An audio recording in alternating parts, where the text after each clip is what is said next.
Se acaba de presentar el Centro de Estudios Económicos de la Industria de la Construcción, un centro que busca comenzar a generar algunos indicadores relacionados justamente a este sector de la economía. Es una iniciativa en la que está trabajando la consultora CPA Ferrer y estamos con el economista Gabriel Odone de CPA. ¿Cómo está, Gabriel? Buenas tardes. Muy buenas tardes. ¿Cómo surge esta iniciativa y quiénes están atrás de este centro de estudios? Bueno, la iniciativa surge, la Cámara de la Construcción estaba interesada en poder de alguna manera generar más información y contar con más información respecto a la industria, en particular siguiendo un poco el modelo de la Cámara de la Construcción chilena, que tiene un poderoso sitio web donde se divulga mucha información.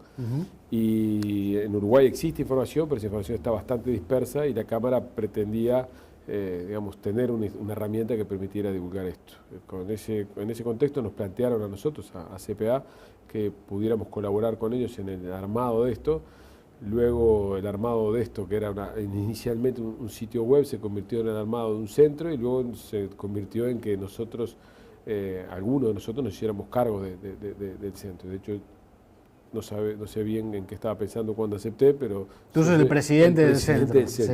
Pero bueno, entonces hemos desarrollado una tarea bastante interesante desde mediados del año pasado a la fecha, básicamente armando todo esto que convergió en este evento de presentación que tuvo lugar el martes. Claro. Y la idea es generar información a través de indicadores. Bueno, la idea básica por ahora es la siguiente. Los objetivos del centro son esencialmente tres. En primer lugar es reunir toda la información que es relevante o que está vinculada al sector o a la industria de la construcción, que existe, que está dispersa, que está depositada en los medios de comunicación que las fuentes originales tienen, como Banco Central, Llamo Institucional de Estadística, la DGI, y toda esa información que está dispersa, poderla reunir en un solo lugar, de manera tal que cualquiera que quiera tener una radiografía de la información que hoy existe disponible esté en un solo sitio. Ese es el primer gran objetivo. El segundo gran objetivo es tratar de que información que existe, datos que se recolectan por parte de la Administración Pública, que están en la DGI, que están en el Banco de Previsión Social, que están en la Dirección Nacional de Vialidad, pero que no se divulgan, bueno, que el centro de estudios sea una contraparte de estas instituciones públicas, de manera tal de que les permita, mediante la firma de algún convenio y mediante la firma de algún mecanismo que guarde el secreto profesional, nosotros poder divulgar estos indicadores que existen, pero que hoy por razones seguramente de tiempo o de falta de personas para procesar los datos se puedan procesar. El tercer objetivo es generar indicadores propios e información propia. Eso supone que nosotros estamos construyendo un conjunto de indicadores. Básicamente estamos procesando dos encuestas en este momento, una que es una encuesta mensual que va a extraer un índice líder del sector de la construcción, que básicamente va a medir el estado de las expectativas y el estado de la evolución de la industria en el sector, de manera tal que haya una información periódica, y al mismo tiempo una encuesta anual, donde ya procesamos información más profunda, que tiene que ver con nivel de rentabilidad, nivel de facturación, nivel de incorporación de tecnología, expectativas generales sobre el funcionamiento de la economía de los empresarios, que va a tener una divulgación anual a mediados de año. Y finalmente vamos a estar procesando también informes, o sea, así como presentamos el informe el otro día relativo al estado de infraestructura vial, estamos coordinando que armar una agenda de proyectos y de productos que van a ser investigados, no solamente por nosotros, porque eso sí que me importa aclararlo. La idea nuestra es que el centro está a cargo de la coordinación nuestra, pero nosotros vamos a convocar a académicos, a instituciones diversas para que nos ayuden a generar esos informes, esos reportes, básicamente porque creemos que es bastante difícil que un solo grupo reducido de investigadores pueda procesar todo lo que está disponible, para lo cual estamos gestionando fuentes de financiamiento más allá de la Cámara, con organismos internacionales, por ejemplo, de manera tal de poder tener una agenda de investigación y al mismo tiempo un mecanismo de financiamiento para que esta agenda pueda desplegarse. Cuando decimos construcción hay varias áreas distintas que están incluidas, desde la vivienda hasta la infraestructura, el gasto estatal, público en infraestructura. ¿Dónde va a estar puesta la atención? En principio, en toda la actividad de la construcción, en un sentido amplio, desde los indicadores que tienen que ver con vivienda, hasta la información que tiene que ver, como decís tú, con la ingeniería civil, digamos, claro. O sea, la vialidad, como tema puertos, como tema aeropuertos, como tema logísticos. O sea, la idea es que este centro sea el responsable de gestionar toda la información que existe y que se genera y que generamos relativos a aspectos vinculados a la industria de la construcción en un sentido amplio. Claro, porque a veces hay cuestiones instaladas y pocos elementos tangibles. Por ejemplo, en el ámbito de la construcción de la vivienda, se habla a veces de, bueno, hay una burbuja inmobiliaria, ¿no? Y no hay en realidad a veces elementos objetivos para determinar si hay más oferta que demanda de vivienda, si se puede prever cuál es la situación a futuro. Las burbujas especulativas en cualquier mercado de activos son imposibles de predecir. Sí. De hecho, pero puede haber elementos objetivos Si existiera un mecanismo de predicción no habría burbujas. Claro. Sí. Pero en realidad lo que todos sabemos es que existen técnicas para poder, digamos, de alguna manera presumir que estamos frente a un episodio que puede parecerse una burbuja. Esa generalmente es información que hoy está disponible en el país. Uno puede analizar básicamente lo siguiente: si el precio de un activo, en este caso la vivienda, históricamente sigue un patrón explicado por 4 o 5 variables, y eso es un modelo que lo recoge con cierto grado de significación estadística, y en un periodo acortado de tiempo, esas 4 o 5 variables que históricamente explicaron la formación de ese precio no forman parte de la explicación del porcentaje más alto de ese periodo corto, quiere decir que hay algunas variables que no están en los modelos históricos, que son las que explican la formación de precios. Entonces es una formación de precios al alza que uno debería presumir que ahí hay un fenómeno especulativo. No es el fenómeno que hoy estamos viendo en Uruguay. Los precios de la vivienda han tenido un importante incremento en dólares, pero cuando uno las mira, los precios de la vivienda en términos reales, en moneda constante o en unidades de salario, unidades reajustables, por ejemplo, uno encuentra que el precio de la vivienda de Uruguay no ha crecido significativamente más de lo que han crecido los ingresos de los hogares en Uruguay. O sea que en realidad los precios de la vivienda están caros en dólares porque el país está caro en dólares y no porque haya un fenómeno específico del mercado inmobiliario. Claro. Ustedes presentaron el martes un primer informe, digamos, que fue presentación del Centro de Estudios y además un primer informe que tiene que ver con la infraestructura, un tema del que se ha hablado mucho en este año, que es uno de los grandes debes para el próximo quinquenio, sobre el cual, bueno, el Frente Amplio, que va a gobernar los 5 años, ha hecho algunos apuntes particulares. Ustedes en el informe señalan que hay un atraso de la inversión importante, ¿no? Bien, la pregunta es importante por lo siguiente. Nosotros lo que hicimos fue actualizar un trabajo que habíamos hecho en 2011 para la Cámara de la Construcción, que básicamente lo que hace es una aproximación, un enfoque histórico, digamos. Sí. Lo que nosotros, o sea, no se trata de estimar cuál es la necesidad de inversión en infraestructura a partir de un estudio sobre el terreno. O sea, nosotros no hicimos una medición en base a la evaluación de la calidad y la circulación real y efectiva en los tramos, sino lo que hicimos fue tomar digamos, la evidencia histórica respecto de cuál era la calidad del sistema carretero uruguayo a lo largo de un periodo largo. Y decidimos, y esto es una decisión arbitraria y controversial por lo tanto, que el año 2000 configura el año base, o mejor dicho, el año en el cual el estado de conservación de las carreteras uruguayas tenían un grado de conservación adecuado. A partir de esa decisión, lo que hicimos fue decir, bueno, si en el año 2000 esa era el nivel de conservación se toma como cero, digamos. Sí, es el año base, lo que hicimos fue decir, bueno, ¿cómo evolucionó el tráfico? O sea, ¿cómo evolucionó la demanda por el uso de carreteras desde ese momento a la fecha? Y, por otro lado, ¿cómo evolucionó los costos de mantenimiento, los costos asociados a la industria de la construcción vinculados a la canasta de productos que son, o de insumos que son necesarios para construir una canasta vial? Entonces, a partir de eso lo que encontramos es que el tráfico en Uruguay, el tránsito, creció mucho más que proporcionalmente que el Producto Bruto Interno, y a pesar de que Uruguay ha hecho una inversión históricamente alta en este último quinquenio, en particular en estos últimos 10 años, en particular el año 2008 es el año de mayor inversión vial en la historia del Uruguay, medida en dólares, el aumento del tráfico ha sido tan significativo que lo que hoy invertimos no es suficiente para compensar el nivel de calidad. Y, por lo y sobre todo... Es decir, se invierten más en dólares, pero en relación al PBI se invierte menos. En realidad, en relación a la unidad física relevante, que es el tránsito, claro, no es suficiente como para poder compensar el aumento del uso. Pero sobre todo, por más que se invierte más en dólares, hoy en dólares construir un metro de carretera, un kilómetro de carretera, es más caro porque los costos en dólares evolucionan mucho. Entonces, a partir de esas dos dimensiones, que son aumento de tráfico, lado de la demanda, y aumento de costos, lado de la oferta, construimos un indicador que permite decir cuál debería haber sido la inversión teórica que tendría que haber tenido lugar para mantener los niveles de calidad que teníamos en el año 2000. Y lo comparamos con lo que efectivamente se invirtió.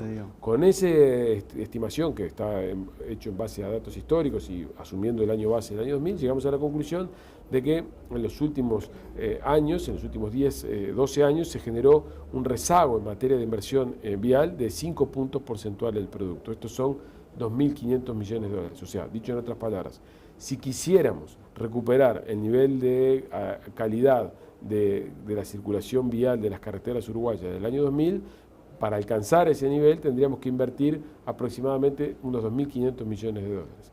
Y por otro lado, ¿en qué periodo? En cualquier periodo que lo quisiéramos hacer. Supongamos que quisiéramos recuperar en una fotografía del tiempo el momento del año 2000, tendríamos que invertir eso. Y después, claro, porque lo que pasa es que si es en 10 años, las carreteras se siguen rompiendo. Por eso, el rezago está contabilizado en 5 puntos porcentuales del producto, que son 2.500 millones de dólares. Y luego, una vez recuperado ese nivel, para mantener la carretera a lo largo del tiempo, precisaríamos invertir 1 punto porcentual del producto por año, que es exactamente el doble, un poquito más del doble de lo que hoy efectivamente invertimos, que son medio punto del producto, 0,4 décimas del producto. O sea que, grosso modo, lo que estamos diciendo es que, asumiendo el año 2000 como un año normal, un año de objetivo, tendríamos que tener este paquete. Ahora, eso, dos comentarios que me parece importante decir. Alguien podría discutir que el año 2000 es un año caprichosamente elegido y que por lo tanto no necesariamente es representativo.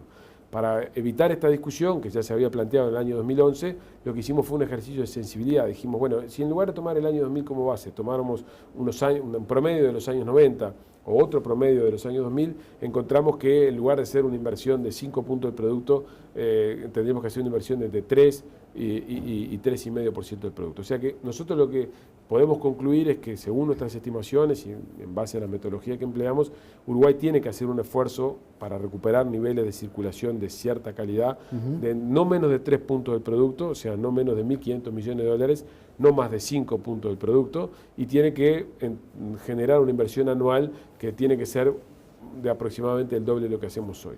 Claro. Ahora, eso, como tú bien señalabas, es en qué periodo de tiempo y con qué recursos. Bueno, te digo algo. Víctor Rossi dijo aquí, antes de la elección de octubre, en septiembre, en una entrevista, cuando yo le pregunté exactamente cuál era la cifra, dijo 3.000 millones de dólares en el quinquenio.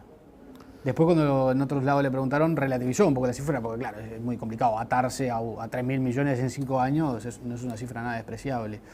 En ese momento Víctor Rossi no había sido nombrado como futuro ministro, ahora sí. ¿Te parece que es posible gastar 3.000 millones de dólares en los próximos 5 años? Mira, yo te diría lo siguiente. El espacio fiscal que el país tiene no habilita hacer una inversión de ese calibre en el contexto ya de los gastos programados o de lo que son gastos no discrecionales del gobierno central, que están comprometidos en el presupuesto quinquenal, porque básicamente son salarios, intereses de deuda, pasividades. O sea que tanto por lo que es el espacio fiscal disponible como son algunas restricciones de contabilidad pública, el presupuesto no va a ser la herramienta que va a poder financiar este esfuerzo. Va a poder financiar una parte de este esfuerzo, pero va a estar lejos de financiar una parte importante de este esfuerzo. Eso nos lleva a que tenemos que buscar otros mecanismos extra presupuestarios. Alternativas que no involucren solamente al Estado, por ejemplo. Que no involucren solamente al presupuesto nacional. Pueden involucrar al Estado, pero por temas de contabilidad pública, pero no necesariamente al presupuesto nacional. Entonces ahí tenemos dos caminos. Un camino, que es el camino extremo, es directamente involucrar al sector privado y ahí tratar de hacer un uso más intenso del esquema legal aprobado por el régimen de participación público-privado, del cual ahora recién tenemos 2 licitaciones en curso, que son la Ruta 21 y 24, y poder extender y poder generalizar ese instrumento. Ese es un camino que yo creo que es posible, pero que es acotado por diversas circunstancias que tienen que ver con la velocidad en que el Estado puede convocar estas licitaciones, la cantidad de jugadores que van a estar dispuestos a presentarse, la debilidad institucional. ¿Pero se puede hacer algo en ese sentido? Porque no han sido muy atractivas las PPP por ahora.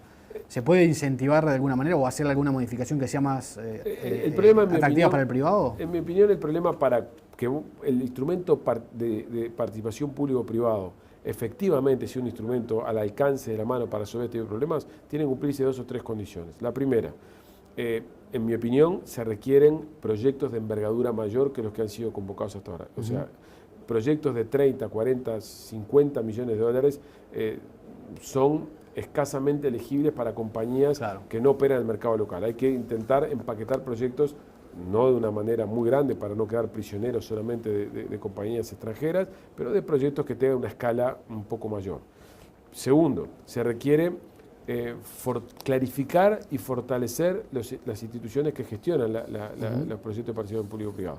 Hoy, el marco legal que tenemos introduce una serie de procesos que son altamente dependientes del Ministerio de Transporte de las Públicas, de la OPP, del Ministerio de Economía y Finanzas, y la coordinación es compleja. Se requiere, en mi opinión, tener una unidad capaz de gestionar de manera más integral y de manera más sencilla todos los trámites involucrados en el proceso. Y en tercer lugar, creo que es vital que el mercado de capitales tenga un grado de desarrollo mayor que el que tenemos hoy.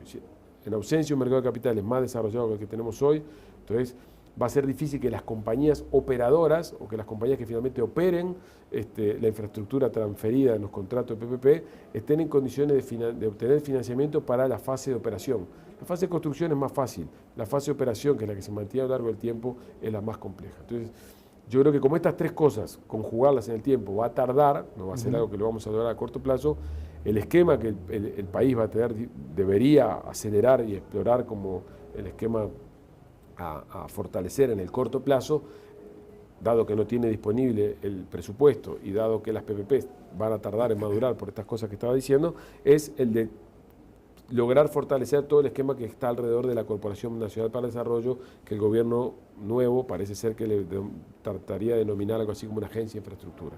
Ahí lo que hay que hacer es clarificar el régimen, empoderar a esa institución, que esa institución esté en condiciones de hacer las licitaciones, de poder convocar a las obras, de poder hacerse cargo de la gestión, de la operación de las obras realizadas, básicamente extendiendo lo que hoy la Corporación Vial tiene, que son algunas carreteras gestionándolas con peajes, eventualmente generalizándolas a todas o a un porcentaje mucho mayor de los kilómetros que están disponibles en la red primaria del Uruguay. O sea que yo creo que, si alguien me pregunta, creo que la forma de atacar el problema de la inversión insuficiente en un contexto de restricción presupuestal y en un contexto que las PPP no maduran, es fortalecer el esquema CND, donde con financiamiento externo y con algo de financiamiento de mercado de valores, esa figura, por temas de contabilidad pública, que son un poco engorrosos explicar aquí, va a ser la figura que va a estar en condiciones de alojar y de gestionar ese proceso. ¿Se hará esto o no se hará? Estaremos en condiciones de verlo en función de las prioridades que el Ministerio de Transporte ponga. Uno, al estar por lo que han sido declaraciones de las autoridades que han sido nombradas, tiene la impresión de que la infraestructura efectivamente juega un papel central, está dentro de las prioridades, y de lo que se estará tratando ahora es de cómo organizar este proceso para efectivizar estas inversiones. Más allá de la cifra, tú señalabas unos 2.500 millones, Rossi decía 3.000, y de las herramientas. Creo que cuando Rossi habla de 3.000, no está hablando solamente de vialidad, es un enfoque un poco más general, y ahí seguramente él está pensando en vialidad en algo menos de los 2.500 que decimos nosotros, por lo tanto parecido a estos niveles que yo te decía de 1.500, y creo entender que Rossi cuando habla menciona otros temas que no son solamente vialidad, donde hay temas de puertos, donde hay temas de ferrocarril, y por tanto los 3.000 esos incluyen un paquete de infraestructura más amplio.